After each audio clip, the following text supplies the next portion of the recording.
I built the backbone of this company with bleeding fingers and a folding chair from Staples. And he said, "This is for my best child," while handing it to Kendra like he was bequeathing a yacht. That's what ran through my head while my father signed the company, my company, over to her with a flourish, like he was God signing the seventh day into law. I sat there in the corner of the boardroom, under the flickering LED light he always said he'd get fixed. Just watching. Didn't say a word, didn't raise my voice, didn't even blink when the attorney slid the final documents toward him and said, "This will officially transfer ownership of all executive assets and voting control." He didn't look at me once. Not once. 20 years. 2 decades of patching back-end code at 3 a.m., rebuilding infrastructure after some hotshot CTO's brilliant shortcut fried the client servers, writing the contracts that saved our asses during the healthcare compliance audit, and I got treated like a ghost who wandered in from IT. Kendra stood up in heels she couldn't walk in, smiling like a toothpaste commercial. Her slideshow, bless it, looked like it was built in PowerPoint 2003 and plagiarized from a TED Talk about unlocking disruption. I watched her stumble through buzzwords like synergistic alignment and platform futurization, while Dad nodded proudly like she'd just discovered fire. She was reading half the damn thing off a note card. I could see it shaking in her hand. By the way, if you're listening this far, take a second to subscribe and like the video. 97% of people don't, and it's a massive help to the team telling these stories. I wish someone had paid attention to the fine print back when I was the one holding everything together. Back in the boardroom, no one even noticed I was packing my bag. The admin assistant smiled awkwardly when I unplugged my charger from the wall. Nobody stopped me. Not even when I stood up, nodded once at the room, and looked right at Kendra. She blinked like I'd spoken in tongues when I said, "Make sure to log out properly." That was it. No speeches, no fireworks, just a calm reminder with the weight of a guillotine underneath it. She laughed. God help me, she actually laughed. "Don't be dramatic," she said, flipping her hair the same way she used to when she'd get out of a speeding ticket. "We've got a dev team now, a real one. You can go do your coding in peace." "Sure, sweetheart. Let's see how far that real team gets you without the part of the architecture that lives in my head and the licenses that live in my name." I walked past Dad on the way out. He was still basking in whatever fantasy he'd built in his mind where Kendra became the Steve Jobs of Dayton, Ohio. I didn't even wait for eye contact. The man had made his choice, drawn the line, and used my bones to build the damn bridge for her to walk across. In the lobby, I looked back one last time. The receptionist had already updated the welcome screen to show "Under New Leadership." The new logo sparkled in corporate beige, and I swear to God it looked like clip art. Fitting. They'd stripped the company down to the paint, slapped glitter on it, and handed it to a woman who once asked me if back end meant butt stuff. I didn't drive home. I didn't cry. I didn't scream into a pillow or get wine drunk in a bath like some cliche. I drove straight to my old apartment, the one I never told them I still kept. Key still worked. Lights still buzzed with the same dying hum. I opened my laptop and stared at the screen for a long, long time. And then I reached for the USB drive I never let out of my sight. Not once in 20 years. The one labeled escrow. I came back after midnight. Parking lot was empty except for that one Camry with a flat tire that had been there since Q2.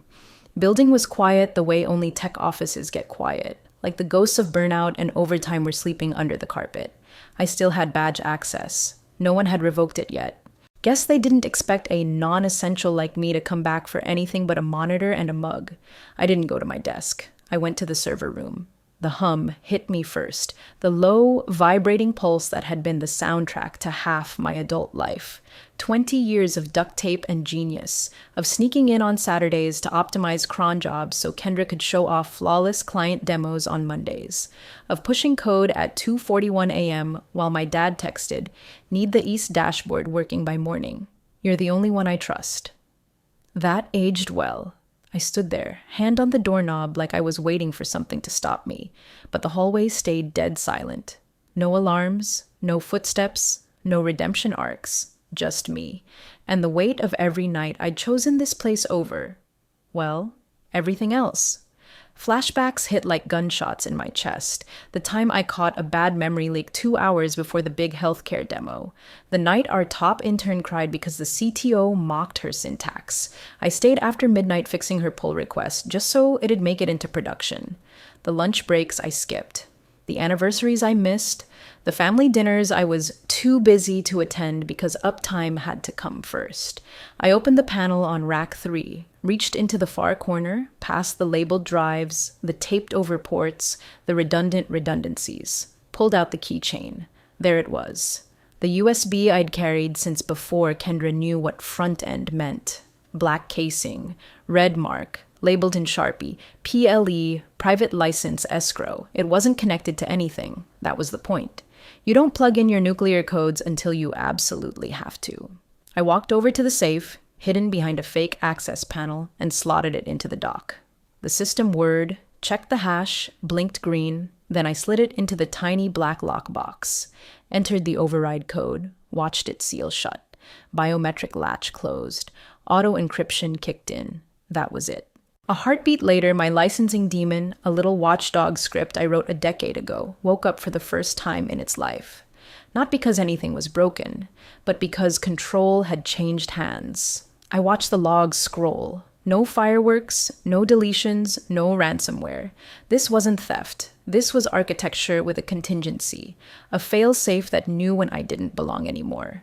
Line after line, revoking inherited keys, ending lease on non-validated instances, checksum divergence detected, escrow trigger confirmed, all legal, all silent, all mine. I stood in that server room and listened. The hum hadn't changed. The lights didn't flicker. The world kept turning, but the company had just lost its spine. On the way out, I stopped by legal. The hallway still smelled like burnt coffee and toner ink. Elaine wasn't at her desk, but that was fine. I wasn't here for a conversation. Just slid the envelope into her inbox with a little sticky note on top, to be opened in the event of system compromise. Inside was a printout, one clause, a single paragraph from an old licensing agreement they'd all forgotten existed. Clause 14A, Section 3, ownership of critical back-end modules deployed through private LLC remains with original author and is licensed conditionally based on executive structure. I built that clause into our first third-party contract.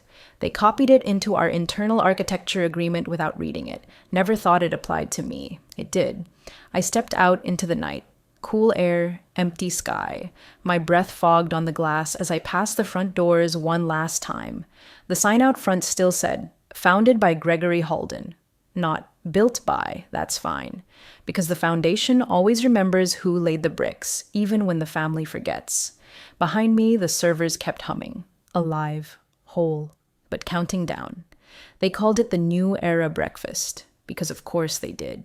Glossy pamphlets, branded pastries, 3 interns sprinting around with clipboards like the fate of Western civilization, hinged on how many blueberry muffins were arranged in the shape of the new logo. The rebrand was unveiled at 8:01 a.m. sharp. Halden Tech was now Kendra, just Kendra. No last name, no descriptor. Just her name floating in soft blush serif font over a peach gradient like a startup trying to sell biodegradable vibrators. She took the stage in a cream blazer that probably cost more than my first car. We're not just updating software, she beamed. We're updating identity. Platform 9 will be leaner, bolder, smarter. I believe in where we're going, and I believe in all of you. All of them. Not a damn word about the person who built Platform 1 through 8. The person who architected the APIs, deployed the load balancers manually the night AWS glitched, negotiated the first high PI compliance packet, with the healthcare giant sitting quietly at the back of the room now, watching, always watching. Next to her, the CTO looked like he hadn't slept. Bags under his eyes, tie slightly crooked. He leaned toward her just before the Q&A and whispered something. She waved him off like a fly. Back-end's been weird since the handoff. He mumbled later to someone from finance. Define weird, they asked. Permissions weird. Stuff grayed out. We lost one of the test mirrors this morning. Did you file a ticket? Filed 6. No response. Jenkins locked me out. Jenkins locking out the CTO should have set off sirens. Instead, someone handed him a mini quiche. The The client arrived at 9:12 sharp. Their team took up half the front row, 4 execs in pressed suits and the VP who'd once told me, "Your platform is the only thing that makes our data pipeline not vomit on itself." Kendra opened her mouth and did what she always does: oversell with confidence and pray the structure beneath her holds. We're offering full integration with third-party wearable data, real-time vitals. We're even exploring biometric-triggered auto-authorization for physicians. It's going to be a whole new Kendra. The healthcare lead blinked. But your documentation doesn't mention a finalized bridge for that. Oh, it's being implemented now. My team's on it. Except her team wasn't, because her team didn't know that half the access tree had been silently pruned at midnight. Meanwhile, deep in the Slack void, an intern with a minor caffeine addiction and zero seniority typed, "Does anyone know where the root access script went?" Pause. It was in admin tools last week, but now it's just gone? No one answered. They were too busy handing out mimosas and high-fiving over the new color scheme. Down in DevOps, someone noticed a background sync job return a 403 error, then another. Then a failure cascade marked unrecognized cert. But the logs were buried 3 folders deep and auto-archived every 10 minutes. No alerts went up, no red flags, just soft, silent decay, bit by bit, function by function. The interns kept smiling, the investors kept clapping, and somewhere beneath it all, the company's foundation had started to crack. Not loudly, not dramatically, just invisibly. 11:47 a.m. The CTO sprints down the hallway like he's chasing a heart attack. He doesn't even bother swiping his badge at the server room, just jams it against the reader again and again until the light blinks red, then dead. He tries the override. Access denied. Tries the backup code. Locked out. He stands there, chest heaving, eyes flicking toward the security cam in the corner, like maybe someone's playing a joke. Maybe this is some post-rebrand stress test, but deep down, he knows. This isn't a drill. This is the floor giving out. Upstairs, the dev team tries to push a minor patch, nothing flashy, just a quick bug fix before the renewal team demo hits production. The lead engineer stares at her terminal when Git returns a 2-word message that shouldn't even be possible in a private repo. Repository not found. She reruns the push. Same result. Tries a fetch, a clone, a history pull. Everything comes back empty. It's like the repo never existed. Then her CI tool pings an error. Auth token revoked. Access scope undefined. Meanwhile, in the conference room, Kendra is still mid-smirk, pitching Platform 9 like it's a miracle cure for clinical inefficiency. She's name-dropping wearable integrations and AI-driven treatment suggestions like she even knows what half those words mean. The client execs nod, but slower now. Their faces are starting to tighten. Then the screens freeze. First the preview dashboard, then the live demo, then the fallback UI that was supposed to kick in if anything upstream failed. All of it. Blank. Spinning circles. Error 503. Someone tries to switch to backup mode. The login screen won't even load. The healthcare client leans toward one of her analysts. Quiet murmur. Then she looks up and says, "Can we pause for a moment?" Kendra fumbles. We're just doing some light deployments this morning. Growing pains." Legal dials her cell during the pause. She answers on speaker like a TED Talk Q&A. "Kendra, we've just reviewed the original architecture files. Quick question. Have you reviewed the licensing structure from your brother's tenure?" She rolls her eyes. "No. Why would I? He worked for us." The voice on the other end goes quiet. Then, "No. His LLC did. Kendra, he didn't license the code to Halden Tech. He licensed it to your father's holding company under a revocable operating agreement. The license is bound to ownership structure. When control transferred..." She waves at the screen, annoyed. "Just fix it. Call IT." "Kendra, there is no IT. Not for this. You don't own the system. You never did. You're running your presentation on infrastructure you no longer legally or technically control." For the first time since brunch, she stops talking. Down in DevOps, chaos is blooming. Monitoring dashboards are throwing null returns. Audit trails aren't updating. One of the engineers whispers, "It's like it's all still there, but behind glass, we can see it. We just can't touch it." In a forgotten corner of Slack, the intern posts again. "Guys, Jenkins just deleted itself?" No one answers. The illusion of control is gone, not broken, just vaporized. And now the CTO is red-faced, hands trembling, pacing outside the locked server room with his phone to his ear. We need a war room. Now. The door burst open like a shotgun blast. Mid-sentence, mid-smile, mid-slide about future-proofed interoperability. And there he was, James, our CTO, pale as drywall, soaked in a panic sweat that soaked through his dress shirt. Not knocking, not apologizing, just standing there with a trembling tablet clutched in both hands like it was bleeding. Everyone stopped, even Kendra. Her rehearsed dazzle cracked for the first time. He walked straight to the front of the room, stepped between her and the screen, and said it like a man dragging his own body to confession. It's gone. Blank stares. The entire codebase. It's gone. Not corrupted, not compromised. Gone. Murmurs sparked in the corners. Someone from DevOps had slipped into the back, wide-eyed, lips pressed tight, nodding slowly like she was trying not to scream. Kendra scoffed, already bristling. No, it's not. We were in Jenkins, just... James held up the tablet, turned the screen. Lines of system logs, red text, access revocations, license failures, legal denials. Detached, he said again. Legally, technically, completely. We don't own it. We don't even touch it. Every node is now locked behind escrow protocols tied to your brother's LLC. Kendra blinked. You're telling me he... What? Took it? No, James said, voice like gravel. He never gave it to us in the first place. You could hear the air evacuate from lungs around the room, chairs shifting. Someone's water glass tipped off the table and hit the floor with a dull thud. The lead investor leaned forward slowly. His jaw hung open just slightly, but his eyes were locked on the screen, on the red, on the decay. You're telling me, he said flatly, that this entire presentation is built on vaporware? James didn't answer. He didn't have to. The healthcare client stood, slow, dignified, cold. Her team followed without a word. We'll be in touch, she said, eyes never leaving Kendra's face. Then they walked out.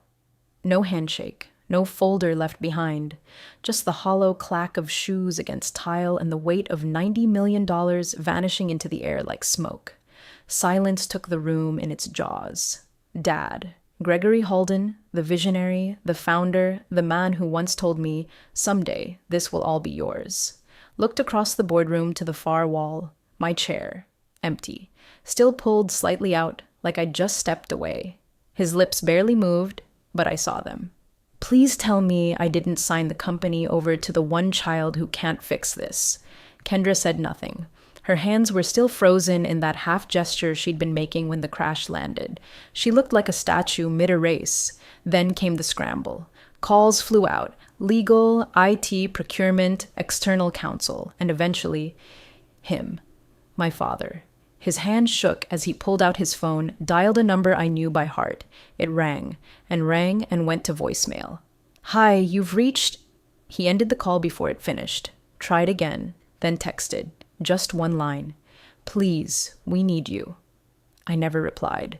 They tore through the legal archives like a bomb squad disarming a device they already knew had gone off. Contracts flew across desks.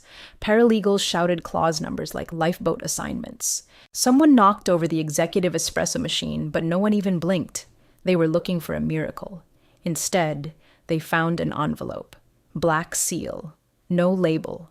Just the words written in my handwriting from a decade ago, to be opened in the event of system compromise. Elaine, head of legal, sliced it open with a letter opener shaped like a dagger. Ironic, considering the blade was already buried. Inside, one sheet of paper, no preamble, no legalese padding, just a single, devastating clause copied from the original 2013 IP licensing contract. Clause 14A, Section 3. All critical platform modules, proprietary logic structures, and licensing scaffolds were deployed via Halden Dynamics LLC under a revocable software agreement. License remains valid only under original control structure. Any majority control transfer, internal or external, voids the license effective immediately. Elaine dropped the page like it bit her. The room went quiet in that heavy way right before an elevator drops. Kendra stared at the clause, mouthing the words without sound. Wait, so he owns the code? No, Elaine whispered, breath catching. He doesn't own it. He is it. He built the licensing logic into the infrastructure. Even the backups are gated. The triggers were bound to control metadata. You didn't lose the code, you lost the keys. What if we restore the old ownership structure? Kendra shot back, eyes darting. What if we put him back in? It's too late, Elaine said. The revocation already triggered. It's not just in contracts. It's coded, licensed, escrowed through a private vault. This wasn't a spite clause. It was a failsafe. James, the CTO, looked like he wanted to melt into the carpet. Even the shadow backups, cold storage, dev mirrors, sandbox servers, all route through the same license tree. It's all mapped to his private keychain, and we can't replicate it. He was the only one who ever touched the deployment kernel. A silence stretched across the room like someone vacuumed out the oxygen. Dad sat at the end of the table, hunched, his hands shaking against the surface, a man staring at the ruins of his own hubris. He picked up his phone again, called me straight to voicemail. He called again. Nothing. Then he recorded one, slow and hoarse. Sweetheart, I didn't know. I should have never... Breath. I'm sorry. Please, call me. I'll fix this. Just... please. He stared at the phone like it owed him mercy. It didn't ring back. And across the company, lights began to go dim. Dashboards blanked. Client calls went unanswered. The support team was instructed to say, "We're investigating intermittent issues," while silently watching everything slip further into lockdown. The system hadn't crashed. It hadn't been hacked. It had simply stopped sharing. No alerts, no smoke, no fire, just silence. And now, that silence was worth more than anything in the building, because it had teeth. And I wasn't picking up. The office I rented smelled like drywall and cheap ambition. Shared space in a converted warehouse, half-exposed brick, Wi-Fi that didn't suck, and a door that locked. That's all I needed. No corner suite, no nameplate, no Herman Miller throne, just quiet and control. I set the laptop down on the scratched particle board desk, booted it, and waited. Not nervously. Not like they were waiting back at Halden Tech. Sorry, Kendra. I waited like someone who already knew what she'd see. Login prompt. Biometric ping. Encrypted handshake. Then it opened. The system bloomed across the screen like it had never left me. Platform, modules, data scaffolds, everything intact. No corruption, no latency, no cries for help from underqualified devs who thought Python was a kind of snake. There it was. Clean, stable, responsive. Mine. No one at the company had even realized I'd maintained a private mirror on a hardened partition with a contingency fork. You know, just in case the visionary daughter of Gregory Halden decided she wanted to run a $90 million operation on Canva templates and pure audacity. I pinged the health check logs. Every node blinked green. Then my inbox chimed. It was subtle. Just a little badge in the corner. But the subject line said everything. Heard you're independent now. Interested in hosting something bigger? No signature. Just a domain tied to one of our competitors, one who'd tried to license our stack before and got politely told to take a number. They weren't being polite anymore. Meanwhile, back at HQ, they were unraveling. The board had convened an emergency vote, because that's what you do when the lifeblood of your company has legally ghosted you. 3 members voted for immediate reinstatement of original architectural leadership authority. 2 abstained. Kendra voted no, naturally, still too proud to admit the ship was sinking because she drilled through the hull herself. And Gregory Halden, the man who gave me his last name but not the benefit of a damn conversation, stared at the screen and said, "I abstain." Of course he did. He couldn't bring himself to admit he chose the wrong child. Couldn't bring himself to say her name wasn't the company, that it never had been. But I was there, watching, quietly. A burner Zoom link routed through a throwaway proxy. They didn't even know I was logged in. Just another anonymous dot in the gallery view. Elaine from legal looked straight into the camera like she knew. "Motion passes," she said, voice taut. "We'll submit a new proposal. Reinstatement terms to follow." I closed the laptop. Didn't smile, didn't scream. Just exhaled. Back at Kendra's empire of branded pastries and buzzwords, the lights were flickering, the dashboards were bones, the clients were circling, and I hadn't lifted a single finger. All I'd done was walk away. Turns out, silence has a price, and they were about to pay it. They held the emergency session in the boardroom, same one where Dad signed the company away like a party favor. But this time, the energy was different. No champagne, no speeches, just investors staring down balance sheets bleeding red, and the platform at the heart of it pulsing a single word across every dashboard: unlicensed. The lead investor, Mallory Strauss, a woman who didn't care about bloodlines or branding, only stability, spoke first. Here's the offer: conditional restructure. The platform doesn't come back online until it's licensed under the original owner, permanently, no wiggle room. Kendra opened her mouth. Mallory didn't even look at her. You're not part of this conversation. As of now, executive authority is suspended pending performance review. Kendra blinked like someone just slapped her with a legal pad. Her father tried to cut in. She's still family. Mallory turned to him. So is the person who built your entire company and quietly walked away with its spine. Family doesn't mean qualified, Gregory. That shut him up. Later that afternoon, he called me again. This time, he left a voicemail I actually listened to. His voice cracked more than I expected. I was wrong. About everything. About you. Just come back. We'll put you in charge. Make it yours. Like it always should have been. I didn't call back. I sent an email. Subject: MSA proposal, licensing terms attachment, 1 PDF, 3 pages, clearly written, no legal fluff. Just numbers, boundaries, terms, and on line 3, bolded for clarity. This time, my name stays on the masthead, and you never call her the best again. I heard Kendra screamed when she read it. Something about betrayal, about legacy, about how I was taking what was hers. Funny. I heard the same thing when she took it from me. The difference is, I built the damn thing. Mallory signed within the hour. Elaine called to confirm. They'll wire the licensing fee in 2 tranches. Your LLC gets full platform control. Client accounts route through your new backend. And Kendra, well, she's been advised to take some time. I nodded. One more thing. Name it. You rebrand again. Agreed. Nowhere in the new system would it say Kendra anymore. The company would survive. The platform would relaunch. But the wound? That was permanent.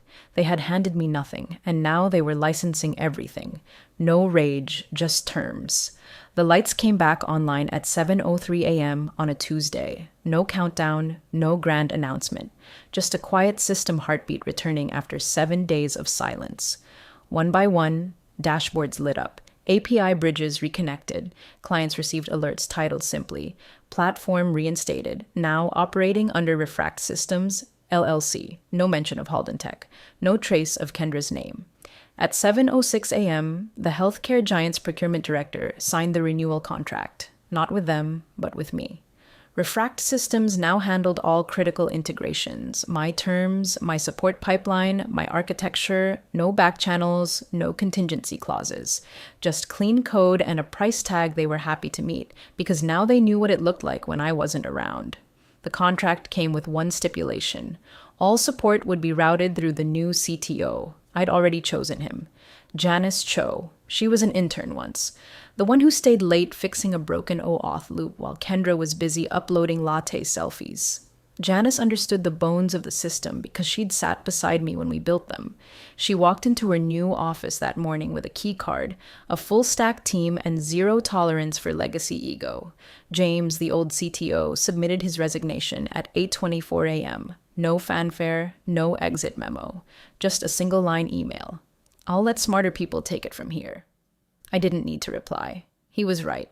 The new site went live by noon. Refract.systems clean interface, lean language. The footer carried just one sentence in gray text. Built for stability by those who remember the silence. The calls from HQ slowed. The investor board stabilized. No one said it out loud, but everyone knew. Kendra wasn't coming back. Not to the chair, not to the meetings, not to anything that mattered. And my father? He didn't call again. But I know what happened. He sat alone in his office, the same room where he signed the company over with a smile and a lie, the original boardroom minutes still on his desk, Signature page marked with his ink and my silence. I imagine he reread it slowly, finger tracing his own handwriting, eyes lingering on the title. Transfer of authority, executive control to Kendra Halden. And that final clause, initialed by him without reading, contingent software license terms excluded from corporate scope. His face must have cracked then, not from anger, but from understanding that the system he'd built his name on was never his. And the child he called Best? She hadn't even known how to log out properly. The last line I hope echoed in his office was the one he never expected to hear again. Turns out, your best child was the one who built the system you just gave away.